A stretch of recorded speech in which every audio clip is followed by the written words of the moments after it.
senhores telespectadores, há muitas razões para visitar Serpa.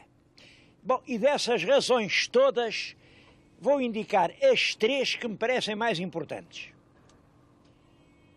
A primeira, claro, é que é uma vila muito bonita.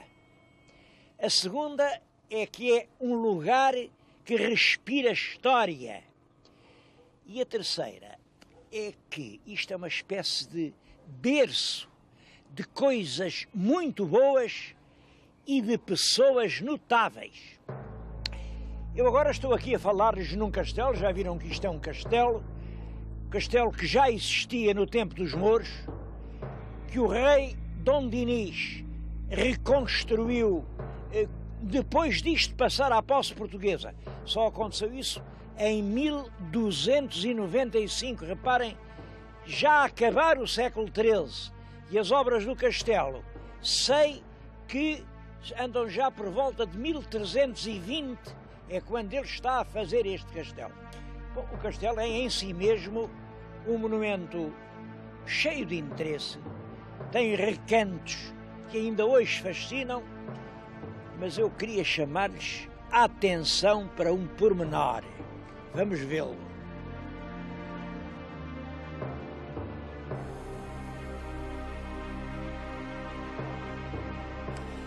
O pormenor é o seguinte: este castelo, como todos os castelos, tinha uma grande torre de homenagem. O que estão agora a ver é o desenho do livro do Duarte das Armas no século XVI. Lá se vê, ao centro, a alta torre de homenagem com a bandeira atrás. Ora bem, quem quiser ver a torre, tem ali. É aquele grande matacão ali em cima derrubado. Aquilo foi o resultado de uma explosão que se deu em 1707. Um general espanhol, o Duque de Osuna, ocupou isto durante a Guerra da Sucessão de Espanha e, quando teve que retirar, resolveu destruir a torre de homenagem. Bem, a Guerra da Sucessão de Espanha é uma coisa de que se fala muito, as pessoas geralmente não sabem o que foi, e eu queria falar nisso. O problema era este: morre em 1700 o monarca espanhol e não tem filhos, mas tem duas irmãs. Uma casou com o rei de França e tem filhos. Outra casou com o imperador da Alemanha e tem filhos. Quem é que vai herdar a coroa espanhola? É o sobrinho francês, e lá temos o grande bloco, Espanha e França, ou é o sobrinho alemão, e lá temos outra vez o Império de Carlos V. A Inglaterra, pelo sim, pelo não, não aceitou a solução de ver outra vez unidas Espanha e França, porque isso era um bloco que dominava a Europa. Portugal o que é que faz? Toma logo partido e diz: a gente é pela França, é pela França. Vamos, até prometeram 23 mil homens de armas. Claro, os ingleses mandaram cá os navios e a gente teve que mudar e dizer: pronto, a gente agora é pelos ingleses.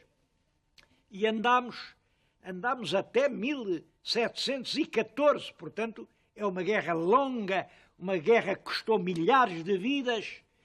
É durante essa altura que passa o tal Duque de Osuna, arrebenta a torre e ficaram as ruínas. Bem, essa guerra acabou com o Tratado de Utrecht, em que Portugal não ganhou absolutamente nada. O tratado diz é assim: bom, o que Portugal tomou à Espanha torna a dar, e o que a Espanha tomou a Portugal torna a dar, e fica tudo na mesma. O que é curioso é que as ruínas da explosão de 1707, reparem que já lá vão quase 300 anos, ainda hoje são ruínas. Hoje está bem, porque é claro, isto hoje é uma coisa já simbólica, toda a gente veio aqui a Serpa para ver isto. Agora, no ano seguinte, à derrocada, eles nem construíram outra vez a torre, como podiam ter feito, nem sequer removeram os escombros. Ficou assim até hoje. Eu acho que isto é uma excelente imagem de um certo desmazelo de que a gente não se consegue curar. Claro, ainda bem que foi assim, porque isto esta imagem impressionante, está ali para lembrar os erros e os desastres que podem acontecer quando a gente se mete em guerras com as quais não tem nada que ver, como era aquele caso.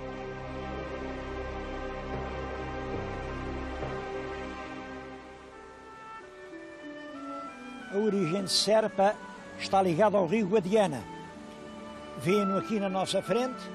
Isto era uma excelente estrada que na antiguidade era navegável até ao mar, e por aqui vieram os navegadores fenícios, cartagineses, romanos, porque a região era realmente rica em metais, o cobre e o estanho. Bom, e aqui, a pouco mais de uma légua, ficava aquela colina que dominava toda a charneca à volta, e é aí que nasce o povoado que hoje se chama Serpa. Claro que o rio, por um lado, serviu para penetrar o Alentejo, mas por outro lado serviu para dividir. E durante muito tempo, para além era Portugal e para aqui era a Extremadura espanhola. Depois uniu-se no tempo do rei Dom Dinis, como já lhes disse, e a unidade continuou, por exemplo, com o caminho de ferro.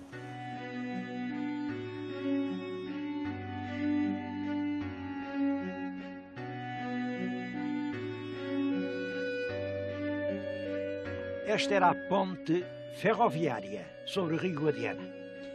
Reparem além, rio Guadiana, 178.414 metros. Quer dizer que ficava a 178 quilómetros da estação do Barreiro. Bom, era isto que a gente aprendia lá na instrução primária, era este o ramal de Moura. Naquela altura tínhamos que saber as estações todas. Beja, Quintos, Baleizão, Serpa, Pias, Moura. Agora já não passa aqui comboio nenhum, o ramal foi encerrado, dizem que não era rentável. Bom, a verdade é que esta margem esquerda do Guadiana já estava longe e com a linha fechada ficou ainda mais longe.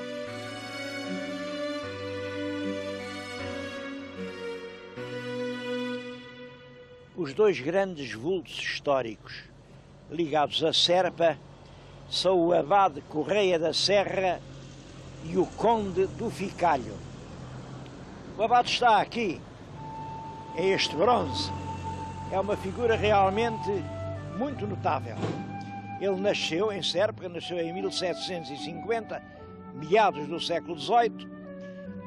A família teve que fugir daqui porque receava ser perseguida pela Inquisição, e o pequeno foi educado no estrangeiro. Rapidamente se tornou um cientista notável, volta para Portugal quando cai o Pombal, e é ele um dos fundadores da Academia das Ciências, e depois tem que fugir outra vez. A polícia anda no encalço dele, e já depois do liberalismo, já velho, foi embaixador de Portugal nos Estados Unidos. O primeiro embaixador português depois da independência dos Estados Unidos. O monumento é bonito, mas junto deles estão outros dois monumentos que eu acho que ainda são mais interessantes. Venham vê-los de perto.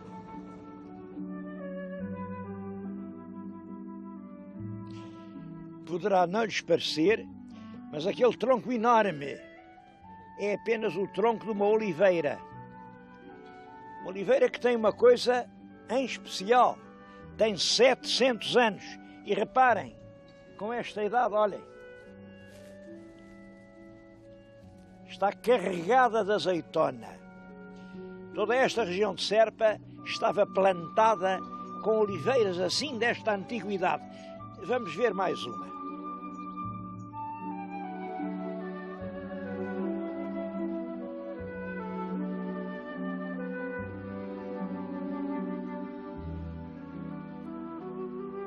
Reparem, esta oliveira, por dentro é uma espécie de cabana. Eu estou dentro da oliveira. Ela, no perímetro, tem cerca de 11 metros.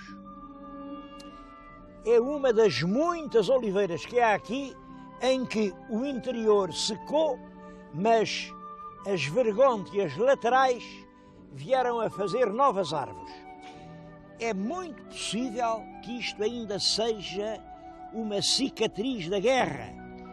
Na guerra medieval, os soldados cortavam as árvores de fruto, incendiavam lagares e adegas para reduzir o povo à fome. Aqui, nesta região fronteiriça, estas árvores, cujo interior foi cortado, mas cujas vergônteas laterais conseguiram vingar, são muito, muito numerosas. Mas eu estou-lhes a falar das oliveiras por uma outra razão. Reparem que se isto tem 700 anos, são olivais plantados nos finais do século XIII, princípios do século XIV. Realmente sabemos que nessa época uma grande parte do país se cobriu de olivais e de vinhas. Porquê? Bom, eram terras cerealíferas, mas o pão em Portugal nunca enriqueceu ninguém. Isto é um país de pobre pão. E, portanto, o rei tabelava o pão, proibia a exportação, não era negócio, não fazia enriquecer.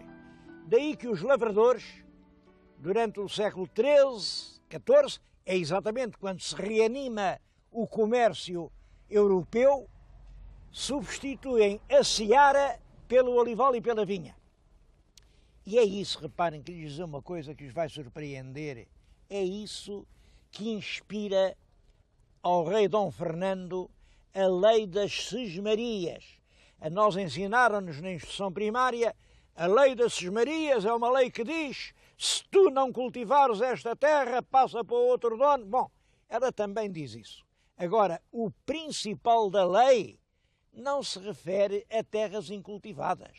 A lei diz claramente: terras que eram para dar pão e que agora foram postas a dar olival ou a dar vinho. E, portanto, é uma lei que não está a desenvolver a agricultura, está a proteger a lavoura cerealífera, que era a que interessava aos nobres proprietários. A pensão do proprietário era livrada em cereal. 1/4 do pão que Deus der, 1/3 do pão que Deus der. Claro que se Deus não dava pão nenhum, os lavradores não tinham que pagar nada, porque os olivais e as vinhas não estavam previstos nos pactos de exploração. É contra isso que o Dom Fernando faz, em 1375, no século XIV, a tal lei a que chamamos das sesmarias. Essa lei não foi realmente cumprida e continuou em todo o Alentejo a semear-se a vinha e o olival. E é isso que transforma Serpa numa terra rica, uma das regiões com melhor azeite e mais azeite no país. E quando uma vila é rica, atrai logo os proprietários ávidos de proveito. É no século XIV para XV que esta velha Serpa se transforma numa vila notável de muitos fidalgos, uma terra de senhores.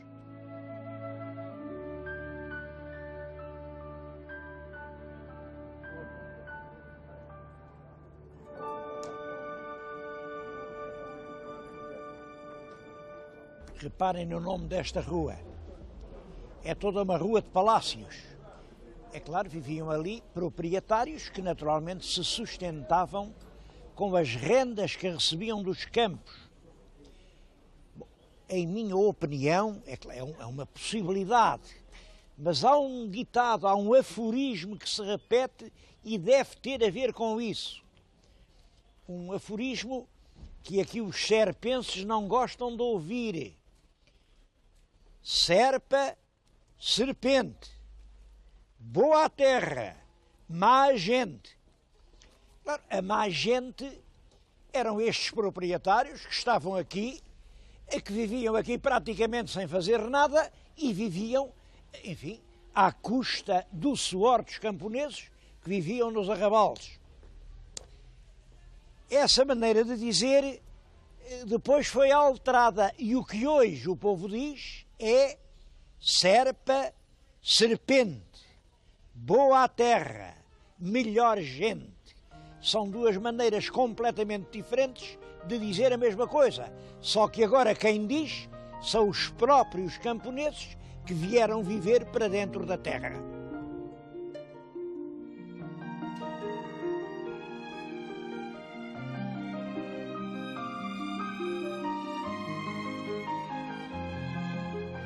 Dessas duas maneiras de dizer, a que está certa é a segunda.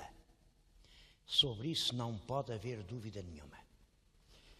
A gente de Serpa tem, em muitos aspectos, dado provas de ser uma gente de um valor excepcional. Poderia-lhes dar muitos exemplos. Olhem, por exemplo, no século XVI houve uma altura em que, claro, em Portugal havia para aí uma dúzia de bispos. Dessa dúzia, 5 tinham nascido em Serpa. Ora, sabem como são escolhidos os bispos? Entre o clero, quem vai para a igreja, os melhores é que são escolhidos para as altas funções de bispos. Pois 5 eram de Serpa. Bom, mas não é só a questão das grandes personalidades. Há uma prova que me parece ainda mais importante. São os cantares de Serpa. Os cantares de Serpa são famosos. Há aqui uma trova, eu acho tão bonita. Quem me dera ser de Serpa, ou em Serpa ter alguém, só para ouvir dizer: és de Serpa, cantas bem. Realmente, estes coros populares aqui têm uma beleza, são realmente algo de extraordinário. Eu gostava de lhes mostrar, de ouvirem um coro de Serpa. Isso não é possível, porque a gente vem aqui, as pessoas não estão preparadas para isso, mas em vez do coro, vou-lhes mostrar uma coisa que não é menos importante. Um livro que é uma maravilha de livro. Tem as cantigas que o povo canta, com ilustrações ingênuas, mas verdadeiras, com os costumes aqui de Serpa, das aldeias, os costumes dos camponeses, a alegria dos arraiais. Bom, é um livro, parece um manuscrito, parece e é.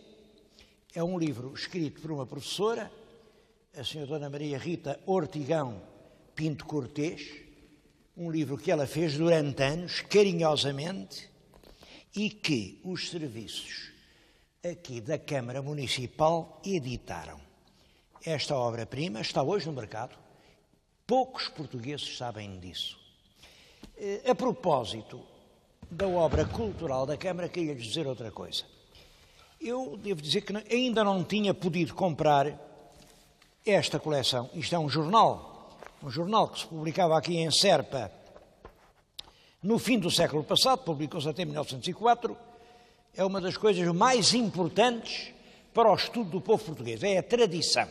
Ele publicou-se, é hoje uma coleção raríssima, isto custava num antiquário mais de 100 contos, por isso é que eu nunca o comprei, pois com uma grande surpresa, hoje vi que estava aqui à venda por uma edição rigorosa, enfim, é uma reprodução exata da revista publicada há 100 anos, feita agora, e em vez de 100 custa 4. Eu acho que sim, isto é que é fazer pela cultura. Estou a falar-lhes nisto num ambiente completamente diferente daqueles onde até agora estivemos. Bom, é que lhes estou a falar dentro do palácio do Conde do Ficalho. O Conde Ficalho é este homem que está aqui pintado, já na última fase da vida, o conde já velho, O Conde do Ficalho é uma das figuras mais fascinantes da cultura portuguesa dos fins do século passado. Bom, ele era o vice-presidente da Academia das Ciências, mas nessa altura vice-presidente equivalia a presidente de agora, visto que o presidente era o rei, que nunca lá ia.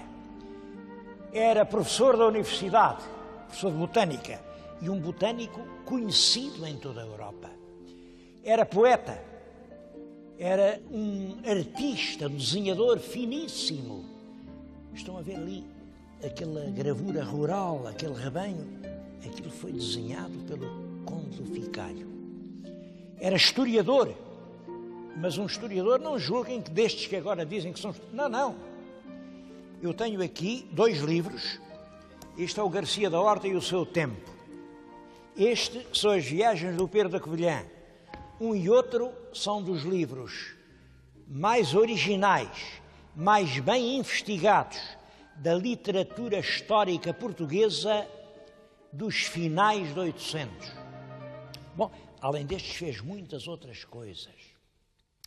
Era mordomo-mor do reino, era agrónomo, era lavrador, era grande cavaleiro, ele próprio tinha uma figura atlética, era um grande caçador de lebres e de perdizes.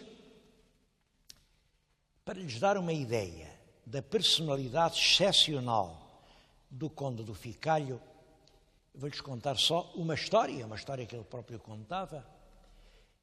Um dia veio aqui a Serpa, que vinha no comboio, e trazia uns cavalos.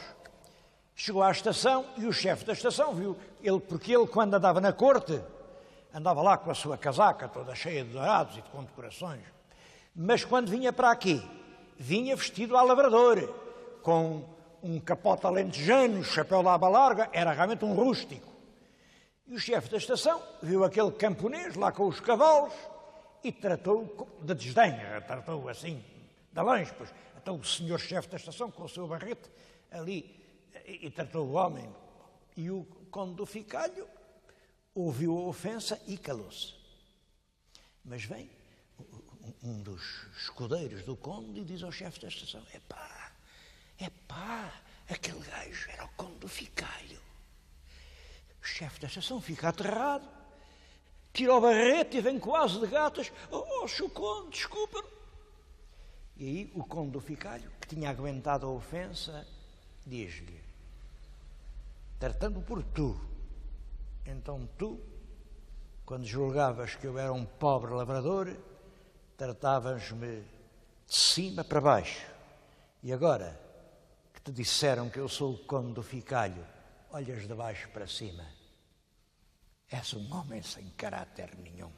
Isto mostra a têmpera de um homem, porque realmente os verdadeiros homens olham sempre de olhos nos olhos, nunca para cima, nunca para baixo, porque todos os homens são irmãos. Eu acho que este palácio, o espólio que aqui se reúne, merece um programa à parte. Fica marcado e daqui a umas semanas, não sei quando, mas lá mais para o inverno, vamos fazer um programa só sobre este palácio que é um museu.